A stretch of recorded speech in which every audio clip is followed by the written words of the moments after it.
तो दोस्तों महात्मा गांधी से जितने भी कुछ पॉइंट है बहुत ही महत्वपूर्ण है। ठीक है, चलिए वीडियो को शुरू करते हैं, वीडियो को अंत तक देखिएगा।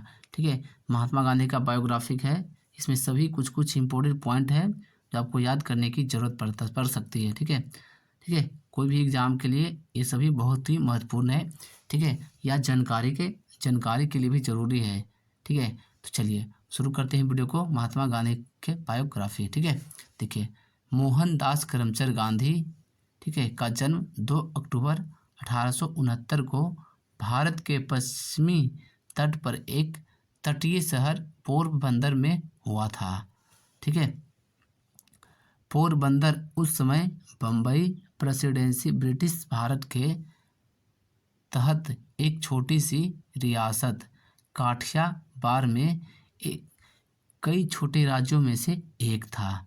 ठीक है, देखिए मोहनदास करमचंद गांधी का जो जन्म हुआ था, ठीक है, यानी कि महात्मा गांधी का जो जन्म हुआ था ये 2 अक्टूबर 1869 ईस्वी को हुआ था। ठीक है, वह भारत के पश्चिमी तट पर एक तटीय शहर पोरबंदर में हुआ था, जो कि वह गुजरात राज्य में पड़ता है। ठीक है, चलिए अगला पॉइंट में आ जाते हैं। ठीक है, अगला यह पॉइंट है। ठीक है, देखिए उनके जन्म एक मध्य वर्गीय परिवार में हुआ था। गांधी जी का माँ पुतलीबाई एक साध्वी चरित्र, कोमल और भक्त महिला थी और उनके मन पर एक गहरी छाप छोड़ी थी। वे 7 वर्ष के थे जब उनका परिवार राजकोट चला गया, जहां उनके पिता करमचंद गांधी दीवान बने। ठीक है, तो देखिए इसमें जो कुछ पॉइंट है, देखिए महात्मा गांधी का गांधी का नाम क्या, महात्मा गांधी की माता का नाम तो ये पुतली बाई है। ठीक है, महात्मा गांधी की माता का नाम तो ये पुतली बाई है। वह जो पुतली बाई जो थे ये साध्वी चरित्र और कोमल और भक्त महिला थी। ठीक है, चलिए देखिए जब वह 7 वर्ष के थे, ठीक है, महात्मा गांधी जब वह 7 वर्ष के थे तो उनका परिवार राजकोट चला गया था। ठीक है, जहाँ पर उनके पिता का नाम क्या होगा तो ये करमचंद गांधी। ठीक है, महात्मा गांधी का पिता का नाम क्या होगा तो ये करमचंद गांधी हो गया। जो करमचंद गांधी जो थे वो दीवान बने थे, कहाँ पे तो ये राजकोट में। ठीक है, चलिए आगे पढ़ लेते हैं। उनकी प्राथमिक शिक्षा राजकोट में ही हुई। ठीक है, और बाद में उनका दाखिला हाई स्कूल में हुआ। ठीक है, उनकी प्राथमिक शिक्षा है जो राजकोट में ही प्राप्त किए और उनके बाद में दाखिला जो है हाई स्कूल में हुआ। ठीक है, हाई स्कूल से मैट्रिक की शिक्षा प्राप्त करने के बाद गांधी जी, ठीक है, ये समल दास कॉलेज ये भावनगर में दाखिल लिया। ठीक है, जब वह मैट्रिक पास कर गए उसके बाद उन्होंने समल दास कॉलेज में वो दाखिल लिया। ठीक है, मोहनदास करमचंद गांधी ने, जिनको महात्मा गांधी बोला जाता है। ठीक है, चलिए ये महत्वपूर्ण है। ठीक है, ये भावनगर में दाखिल लिया। ठीक है, अगला पॉइंट है। इसी बीच 1885 में उनके पिता की मृत्यु हो गई। ठीक है, तो महात्मा गांधी के जो पिता की मृत्यु हुई ये 1885 ईस्वी में हो गई थी। ठीक है, जब गांधी जी इंग्लैंड के लिए 18 साल की उम्र में 4 सितंबर ये 1888 को साउथहैम्पटन के लिए रवाना हुए थे। ठीक है, जब गांधी जी 18 साल के थे, ठीक है, जब 18 साल के हुए तो वो 4 सितंबर 1888 को वह इंग्लैंड के लिए रवाना हो गए। इंग्लैंड में वो साउथहैम्पटन के लिए। ठीक है, चलिए दोस्तों अब आप सभी को ये महात्मा गांधी के बारे में जो बताने जा रहे हैं ये बहुत ही महत्वपूर्ण कुछ पॉइंट है। ठीक है, देखिए लंदन में जीवन। ठीक है, महात्मा गांधी के लंदन में जीवन बताने जा रहे हैं। ठीक है, देखिए लंदन में शुरुआती कुछ दिनों काफ़ी दयनीय थे। लंदन में दूसरे वर्ष के अंत में उनकी मुलाकात 2 थियोसॉफिस्ट भाइयों से हुई जिन्होंने उन्हें सर एडविन एर्नोल्ड के मिलवाया, जिन्होंने भगवत गीता का अंग्रेजी अनुवाद किया था। ठीक है, इसी प्रकार सभी धर्मों के लिए समान समान का रवैया और उन सब की अच्छी बातों को समझने की इच्छा उनके दिमाग में प्रारंभिक जीवन में घर कर गई थी। ठीक है, चलिए देखिए इसमें क्वेश्चन पूछा जाएगा, ये भगवत गीता को अंग्रेजी में अनुवाद किसने किया? तो ये एडविन एनोल्ड ने। ठीक है, एडविन एने इन्होंने भगवत गीता को अंग्रेजी में अनुवाद किया था। ठीक है, चलिए आ जाते हैं अब कुछ महत्वपूर्ण अगला पॉइंट में। अगला जो पॉइंट है, ठीक है, देखिए ये नस्लवाद के खिलाफ की लड़ाई, महात्मा गांधी की नस्लवाद के खिलाफ की लड़ाई। ठीक है, चलिए पॉइंट है, अगला पॉइंट है, इंग्लैंड में अपने पढ़ाई समाप्त करने के बाद गांधी जी ने राजकोट में कुछ समय बिताया, लेकिन उन्होंने बम्बई में अपने कानून प्रैक्टिस करने का निर्णय लिया था। हालांकि बम्बई में खुद को स्थापित करने में विफल होने के बाद गांधी जी राजकोट लौट आए और पुनः शुरुआत की। ठीक है, देखिए गांधी जी जब इंग्लैंड में अपनी पढ़ाई समाप्त कर ली, उसके बाद वह राजकोट आ गए, कुछ समय के लिए राजकोट आ गए थे। ठीक है, राजकोट आने के बाद उन्होंने बम्बई में अपनी कानूनी प्रैक्टिस करने का निर्णय लिया। ठीक है, हालांकि बम्बई में खुद को वह स्थापित नहीं कर पाए, वह विफल हो गए स्थापित करने में। कहाँ पे? तो ये बम्बई हाई कोर्ट में। ठीक है, बम्बई हाई कोर्ट ने बम्बई में कानूनी प्रैक्टिस के लिए वह विफल हो गए। ठीक है, उसके बाद गांधी जी फिर राजकोट लौट गए। ठीक है, चलिए अगला है देख लेते हैं। अप्रैल 1893 में गांधी दादा अब्दुल्ला एंड कंपनी से एक प्रस्ताव प्राप्त करने पर दक्षिण अफ्रीका के लिए रवाना हो गए थे। ठीक है, 1893 ईस्वी में ये गांधी जो थे ये दादा अब्दुल्ला एंड कंपनी से, ठीक है, कुछ को प्रस्ताव को प्राप्त करने के लिए वह दक्षिण अफ्रीका के लिए वह रवाना हो गए थे। ठीक है, चलिए अब अगले देख लेते हैं। वहाँ आगमन पर उन्होंने, ठीक है, गरीब पहली बात महसूस की, वो गोरों का नस्लवाद पर दमनकारी माहौल था। ठीक है, भारतीय जिनमें से बड़ी संख्या में दक्षिण अफ्रीका में व्यापारियों के रूप में गिरमिटिया मजदूरों या उनके वंशज के रूप में बसे थे। ठीक है, गोरों द्वारा हे दृष्टि से देखा जाता था और कूली या सामी बुलाया जाता था। इस प्रकार एक हिंदू डॉक्टर को कूली डॉक्टर बुलाया जाता था और महात्मा गांधी जी खुद को कूली बैरिस्टर बुलाते थे। ठीक है, दक्षिण अफ्रीका में जो भी वहाँ पे क्या करते थे, दक्षिण अफ्रीका व्यापारी जो थे उनको गिरमिटिया मजदूर, ठीक है, जो वहाँ व्यापारी थे उनको गिरमिटिया मजदूर या उनके वंशज के रूप में बसे थे। ठीक है, तो गोरों द्वारा हे दृष्टि से वहाँ देखा जाता था। कहाँ पे? दक्षिण अफ्रीका में। ठीक है, कुली या सामी बुलाया जाता था वहाँ पे। ठीक है, इस प्रकार एक हिंदू डॉक्टर बनकर गांधी जी वहाँ पे कुली डॉक्टर के नाम से बुलाया जाता था। ठीक है, वह जो महात्मा गांधी जी थे ये हिंदू डॉक्टर बनकर वहाँ पे काम कर रहे थे, कुली डॉक्टर वहाँ बुलाया जाता था उन्हें। ठीक है, और गांधी जी खुद को कुली बैरिस्टर से बुलाते थे। ठीक है, चलिए अगला पॉइंट देख लेते हैं। अगला ये पॉइंट है, ठीक है, ये दक्षिण अफ्रीका में ट्रेन यात्रा। ठीक है, महात्मा गांधी की ये दक्षिण अफ्रीका में ट्रेन यात्रा। चलिए, दक्षिण अफ्रीका ये गांधी जी के जीवन में एक महत्वपूर्ण मोड़ था।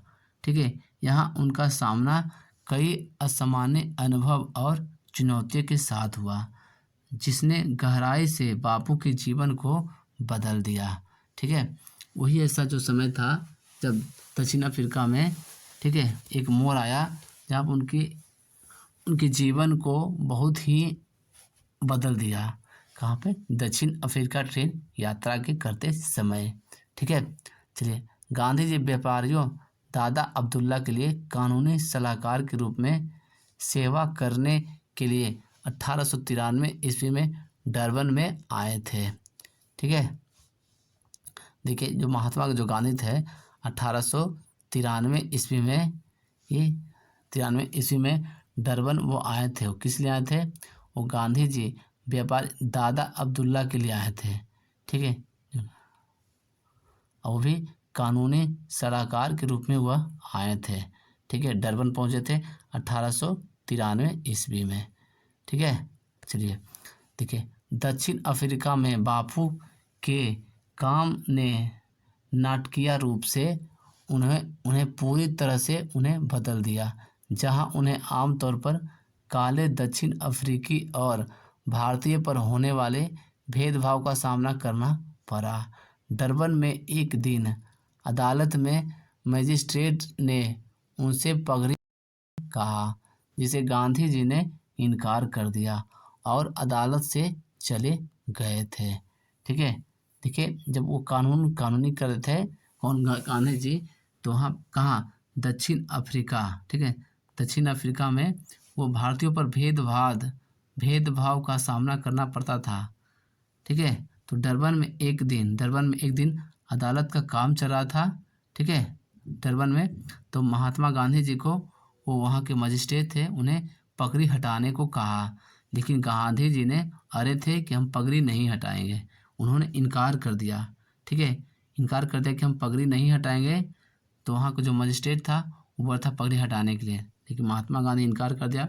इसी की वजह से अदालत छोड़कर महात्मा गांधी जी वहाँ से चल दिए। ठीक है, चलिए आगे देख लेते हैं अगले पॉइंट में। देखिए आगे यह हो गया, 31 मई 1893 को गांधी जी ये प्रेटोरिया जा रहे थे। ठीक है, एक गोरे ने प्रथम श्रेणी गाड़ी में उनकी मौजूदगी पर आपत्ति जताई और उन्हें ट्रेन के अंतिम वैन डिब्बे में स्थानांतरित करने के लिए आदेश दे दिया। ठीक है, गांधी जी उनके पास प्रथम श्रेणी का टिकट था, वे प्रथम टिकट था। ठीक है, गांधी जी ने इनकार कर दिया और इसलिए उन्हें पीटर मैरिट्सबर्ग में ट्रेन से बाहर फेंक दिया गया था। ठीक है, देखिए जब वो ट्रेन से यात्रा, देखिए ये 31 मई 1893 को गांधी जी ने प्रिटोरिया जा रहे थे। जो प्रिटोरिया जा रहे थे वो एक ट्रेन से जा रहे थे। ठीक है, कब जा रहे थे? 1893 ईस्वी को ट्रेन से जा रहे थे प्रिटोरिया।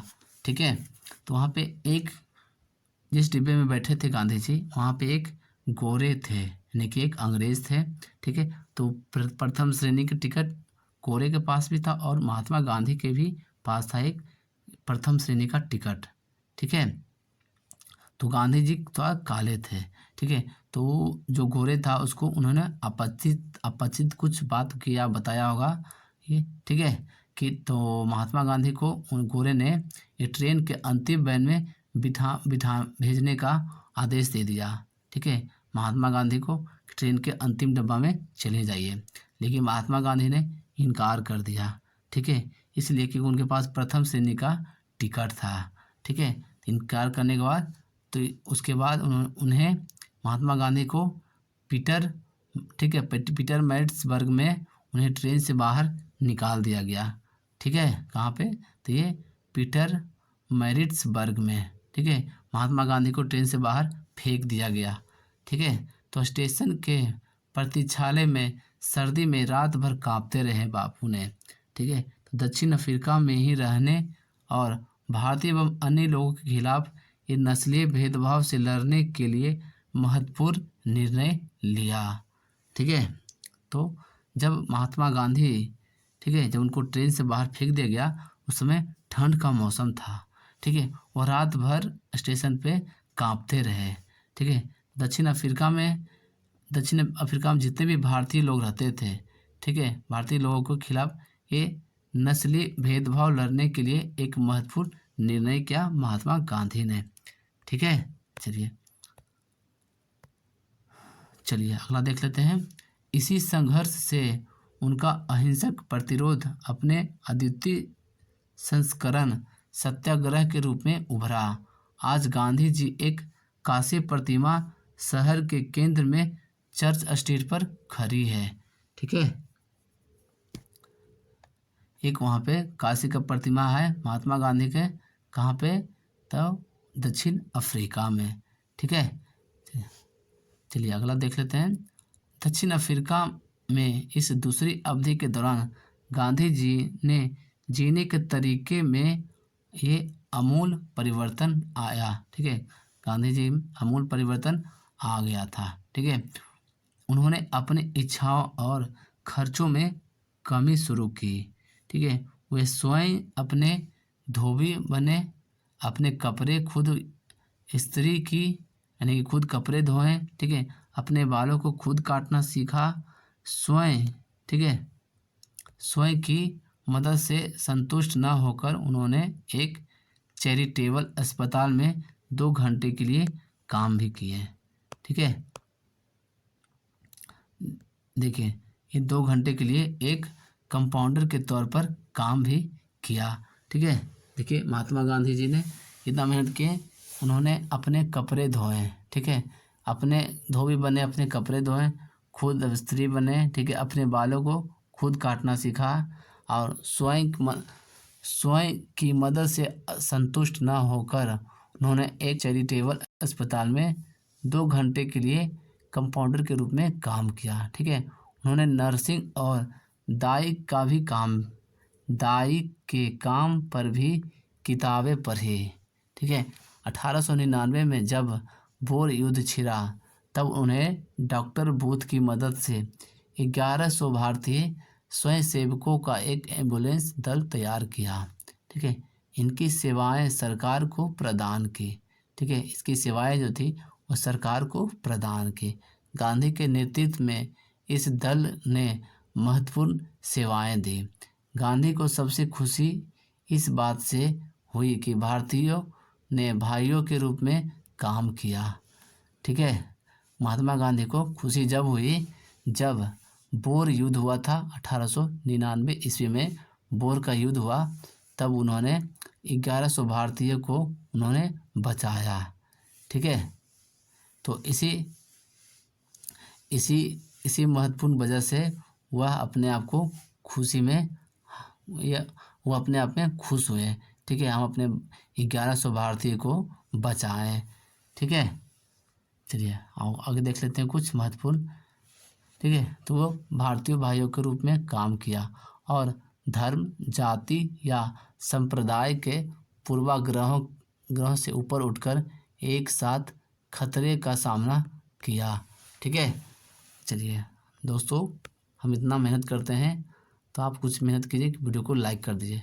ठीक है, देखिए भारत का दौरा। ठीक है, भारत का दौरा, गांधी जी जनवरी 1915 में भारत लौटे हैं। ठीक है, एक महात्मा जिसके पास कोई संपत्ति नहीं थी, केवल अपने लोगों की सेवा करने का एक महत्वाकांक्षा के साथ। हालांकि बुद्धिजीवियों ने दक्षिण अफ्रीका में उनके कारनामे के बारे में सुना था, भारत में वे प्रसिद्ध नहीं थे और सामान्य भारतीय थे। भिखारी के भेष में महान आत्मा जैसा टैगोर ने बाद में उन्हें बुलाया था। ठीक है, पहले वर्ष में गांधी ने कान खोलकर और मुंह बंद कर अध्ययन करने के लिए पूरे देश की यात्रा करने का निर्णय किया। ठीक है, जब महात्मा गांधी भारत लौटे, ठीक है, जब महात्मा गांधी भारत लौटे तो पहले वर्ष उन्होंने कान खोलकर मुंह बंद कर अध्ययन करने के लिए पूरे देश वह यात्रा करने का निर्णय किया। ठीक है, चलिए निर्णय किया तो पूरे वर्ष घूमने के उपरांत गांधी जी अहमदाबाद के बाहरी किनारे पर साबरमती नदी के किनारे बस गए, जहां मई 1915 में उन्होंने एक आश्रम की स्थापना की। इस आश्रम का नाम उन्होंने सत्याग्रह आश्रम दिया। ठीक है, सत्याग्रह आश्रम की स्थापना कब की थी? तो 1915 ईस्वी में। ठीक है, चलिए अगला देख लेते हैं। अगला ये पॉइंट है, देखिए चंपारण में सत्याग्रह। ठीक है, चंपारण में सत्याग्रह। उनका पहला सत्याग्रह बिहार के चंपारण में, ये 1917 में हुआ, जहां वे सताए हुए नील की खेती करने वाले मजदूरों के अनुरोध पर पहुंचे थे। ठीक है, तो चंपारण सत्याग्रह कब हुआ था? तो ये 1917 ईस्वी में हुआ था। ठीक है, ये चंपारण सत्याग्रह क्यों हुआ था? जो भी नील की खेती करते थे, ठीक है, जो भी खेती करते थे नील की खेती, वहाँ पे वो अंग्रेज लोग परेशान करते थे। ठीक है, चलिए, प्रशासन के द्वारा गांधी जी को जिला छोड़ने का आदेश दे दिया गया, और जब उन्होंने मना किया तो शर्मिंदा मजिस्ट्रेट ने केस की सुनवाई स्थगित कर दी और बिना जमानत के उन्हें रिहा कर दिया। सत्याग्रह के पहले प्रयोग की सफलता ने गांधी जी की छवि को देश में काफ़ी बढ़ा दिया था। ठीक है, जब चंपारण सत्याग्रह हुआ था तो तब से उन्होंने, गांधी जी अपना जो छवि थे वो देश में उनका छवि बढ़ गया था। ठीक है, ये कब? 1917 के बाद। ठीक है, चलिए अगला है, उसके बाद आ गया यह है दांडी नमक यात्रा। ठीक है, दांडी नमक यात्रा। मार्च 1930 में नमक पर टैक्स के खिलाफ गांधी जी ने एक नया सत्याग्रह चलाया। यह 12 मार्च से लेके 6 अप्रैल तक नमक यात्रा के नाम से प्रसिद्ध हुआ, जब उन्होंने स्वयं नमक बनाने के लिए गुजरात के अहमदाबाद से दांडी तक 388 किलोमीटर यानी कि 241 मील की पैदल यात्रा की थी। ठीक है, चलिए अगला पॉइंट में आते हैं। अगला कुछ पॉइंट, 1939 में द्वितीय विश्व युद्ध के फैलने के साथ ही गांधी जी ने आज़ादी के लिए अपनी मांग तेज कर दी और अंग्रेजों भारत छोड़ो संकल्प का मसौदा तैयार करने के साथ सत्याग्रह शुरू किया। ठीक है, जिनके परिणाम स्वरूप भूतपूर्व पैमाने पर हिंसा और गिरफ्तारी हुई। उन्होंने यह बताते हुए कि उनके आसपास की आदेशित अराजकता असली अराजकता से बुरी थी। यहाँ तक कि स्पष्ट किया कि इस बार यदि व्यक्तिगत हिंसा रोकी नहीं गई तो आंदोलन रोका नहीं जाएगा। उन्होंने अहिंसा माध्यम से अनुशासन बनाए रखने के लिए कहा और परम स्वतंत्रता के लिए करो मरो का नारा भी दिया। ठीक है, तो करो या मरो का नारा किसने दिया? तो ये महात्मा गांधी ने करो या मरो का नारा दिया। ठीक है, चलिए अगला पॉइंट है अंतिम यात्रा। ठीक है, अंतिम यात्रा 30 जनवरी 1948 को उनके ऊपर बम फेंके जाने के 10 दिन बाद, ठीक है, जब महात्मा गांधी पे 30 जनवरी 1948 को, ठीक है, उनके ऊपर पर बम फेंका गया था 10 दिन पहले। ठीक है, गांधी जी को जब वे बिरला भवन में एक प्रार्थना सभा को संबोधित करने मंच पर जा रहे थे, ठीक है, तो उन्हें गोली मार दी गई थी। ठीक है, गांधी जी गिर गए और उनके होठों से हे राम शब्द निकलने लगे। ठीक है, 1919 से 1948 में उनकी मृत्यु तक वे भारत के केंद्र में रहे। ठीक है, और उस महान ऐतिहासिक नाटक के मुख्य नायक भी रहे जिनकी परिणति उनके देश की आज़ादी के रूप में हुई। ठीक है, हुई। उन्होंने भारत के राजनीतिक परिदृश्य का पूरा चरित्र बदल दिया था, जो कभी अछूत माने जाते थे। उनके लिए भी उन्होंने जो किया वह कम महत्व का नहीं था। उन्हें लाखों लोगों को जाति अत्याचार, सामाजिक अपमान के बंधनों से मुक्त कर दिया था। ठीक है, उनके व्यक्तित्व के नैतिक प्रभाव और हिंसक और तकनीकी की तुलना नहीं की जा सकती है, और न ही इसकी कीमत किसी देश या पीढ़ी तक सीमित है। ठीक है, यह मानवता के लिए और उनके अविनाशिक उपहार है। ठीक है, चलिए सब कुछ महत्वपूर्ण अब देख लेते हैं कुछ। ये पुरस्कार महात्मा गांधी के शांति पुरस्कार। ठीक है, भारत सरकार सम्मानित सामाजिक कार्यकर्ताओं, विश्व के नेताओं एवं नागरिकों को वार्षिक महात्मा गांधी शांति पुरस्कार प्रदान करती है। गैर भारतीय पुरस्कार विजेताओं में नेल्सन मंडेला प्रमुख हैं, जो दक्षिण अफ्रीका में नस्लीय भेदभाव और अलगाव उन्मूलन करने के लिए संघर्ष के नेता रहे हैं। गांधी जी को कभी भी नोबेल पुरस्कार नहीं मिला, हालांकि उनका नामांकन 1937 से लेकर 1938 के बीच 5 बार हुआ था। ठीक है, तो देखिए नोबेल के लिए 5 बार ये हुआ था। जब 1989 में 14वें दलाई लामा को यह पुरस्कार दिया गया, तब समिति के अध्यक्ष ने इसे महात्मा गांधी की स्मृति में श्रद्धांजलि कहा। महात्मा गांधी को फिल्मों, साहित्य और थिएटर में चित्रण किया गया है। ठीक है दोस्तों, आज हमने आपको महात्मा गांधी का बायोग्राफिक बताया है। ठीक है, आपको समझाने की कोशिश की महात्मा गांधी के बारे में जानकारी देने की। ठीक है, अगर आपको कुछ समझ में आ गया होगा तो वीडियो को लाइक कीजिए। ठीक है।